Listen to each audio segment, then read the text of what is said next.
Hi, Gerhard Bloom, looking at the tyranny and the delusions of the social justice movement.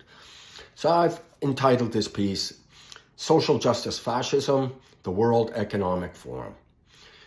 Every year, the World Economic Forum, the WEF, meets in Davos. Why should you care? The World Economic Forum is a cabal of global financial and political elites.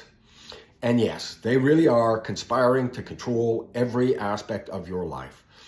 This is the very picture of fascism in our time. You know, those neo-Nazi groups in the United States, they're ridiculous. They're non-entities. They don't pose a threat. The WEF, they're fascist and they pose a very serious threat. But isn't it filled with cultural Marxists? Yes, these global political and corporate elites certainly are cultural Marxists. Ever since the rise of fascism, social internationalists have argued that fascism is the end towards which capitalism leads. It's a lie. Capitalism is free markets and individual rights, not totalitarian control or ideological coercion. And you see plenty of that in academia, in the media, entertainment, sports, and certainly the agenda of the WEF. Fascism was the creation of the socialist Benito Mussolini. Mussolini fused fascism with nationalism. And the Nazi Party, following Mussolini's example, the Nazi Party, the full name is the National Socialist German Workers' Party. You caught that part about socialist in the name? And these are quotes from Hitler, Adolf Hitler. I have learned a great deal from Marx, as I do not hesitate to admit. My task is to convert the German people to socialism without simply killing off the old individuals. Another one.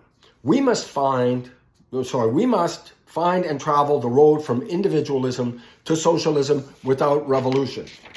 So there's no contradiction in calling the WEF fascist or identifying its members as cultural Marxists. Fascism is, by definition, the collusion of the state with corporations to further an ideological agenda. And these global elites very definitely have an international political agenda and want to seize power from national governments and the voting public to impose rule by the technocratic elite.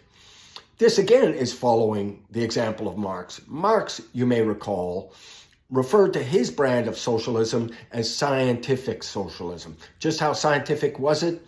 It wasn't scientific at all. But they're doing this for the benefit of humanity and the oppressed peoples and the environment. We saw how well these intellectuals and these experts worked out for COVID.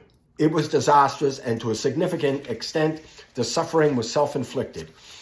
And the so-called experts silenced and muzzled actual experts. Look at the Great Barrington Declaration and the attack that its authors were met with.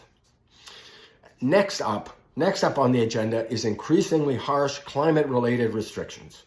These climate hysterics are already causing grief for millions around the world, and this will only get worse.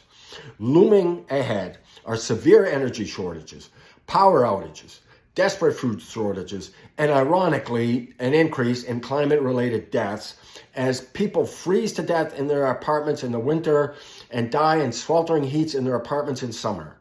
Yes, this is looming, right? The WEF is all in on this racist equity, diversity, and inclusion agenda. Except it won't be their kids that suffer, that will be excluded from employment or educational opportunities for diversity.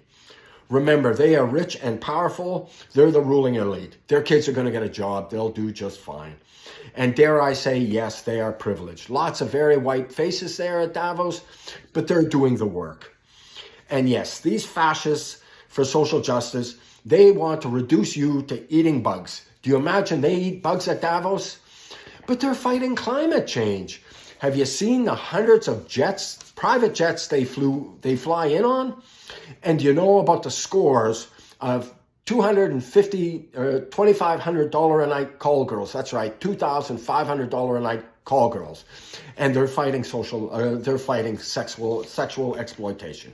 This blatant hypocrisy, and their climate science is absolute nonsense. Eating bugs, how is that going to help the environment? If you removed all the emissions from meat and dairy in the United States, you would reduce greenhouse emissions by 4%. A blip on the radar.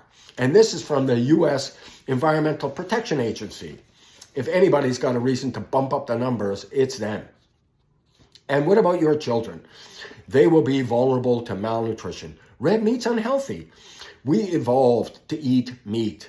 The Annals of Internal Medicine conducted a meta-study, a study of studies involving more than 4 million people. They concluded that reducing meat consumption did nothing to affect health. No, not lowering cancers or heart disease. This apocalyptic narrative, climate narrative, is a lie. Climate-related deaths have dropped by over 90% in the last 100 years. I think it's like 99 or 98% reduction in the last 100 years. Population increase, carbon emission increase, and climate-related deaths plummeted by 98%, thereabouts. They are at historic lows. Green policies, however, could easily kill millions of people. Fossil fuels save lives. They fuel wealth and they fuel prosperity. And wealth dramatically increases both quality of life and longevity. Fossil fuels heat and cool your homes. Green energy, as it current stands, can't meet the demands, not anywhere close. And they've got no plan B. They want to cancel fossil fuels, and there's insufficient energy. Remember the rolling blackouts last year in California? They told electric car drivers not to plug in their vehicles because it would overtax the grid. This is how stupid these people are. And green energy, I've said this before, it's extremely dirty. It's environmentally harmful. That's another truth that's been suppressed. Artificial fertilizers, they feed billions of people around the world. There is no second option here. Without those artificial fertilizers, billions will die. This cultural Marxism is poisonous and it's destroying lives. So you get the point. The new wrinkle here is in this agenda for totalitarian control, and that's exactly what they want, totalitarian control. And they're adopting fascism, political and corporate collusion, while attempting to impose a globalist, cultural Marxist agenda. I hope you will check out my book, Deconstructing Social Justice. It's available on Amazon. Not important because I wrote it, because the issues, they couldn't be more important. Thank you so much for your time and attention. Bye-bye.